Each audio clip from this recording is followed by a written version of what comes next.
निरखत काम भयो जर राखा, निरखत काम भयो जर राखा, निरखत काम भयो जर तारा, निरखत काम भयो जर तारा। ये भगवान शंकर तपस्या में लीन थे महाराज। उसी समय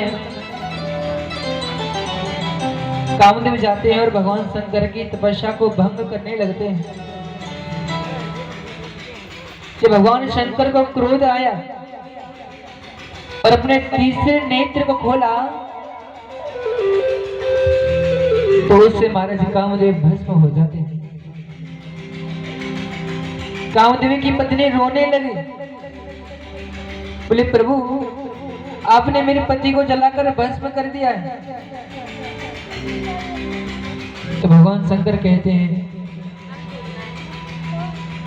कि तुम्हारा पुत्र भगवान कृष्ण के पुत्र के रूप में अवतार लेगा और तुम संबरासुर के घर भोजन बनाने का कार्य करना, वहां तुम्हें अपने पति के दर्शन हो जाएंगे। बोल राधे राधे, वहां तुम्हें अपने पति के दर्शन होंगे।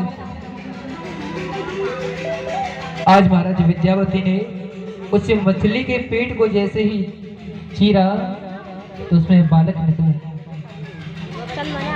और उस बालक को अपने घर ले आए और बालक की तरह बांटने लगी। उसके भोजन की व्यवस्था उसे अपने बालक की तरह रखने लगी महाराज। लेकिन नारद जी द्वारा ज्ञात हुआ कि तुम्हारे घर जो बालक है ना, ये तुम्हारा ही पति कामदेव है। जैसे उसे ये बात ज्ञात हुई तो फिर उस बालक की सेवा अपने पति की तरह करने लगी महाराज।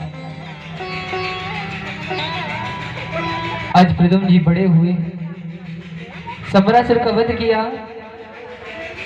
और अपनी पत्नी को लेकर द्वारिका आ जाते हैं। भगवान का दूसरा विवाह जामवंत जी की पुत्री जामवती से हुआ। तो परीक्षित प्रश्न करते, बोले महाराज एक भालू की पुत्री के साथ विवाह कैसे हुआ भगवान का? तो सुखदेव जी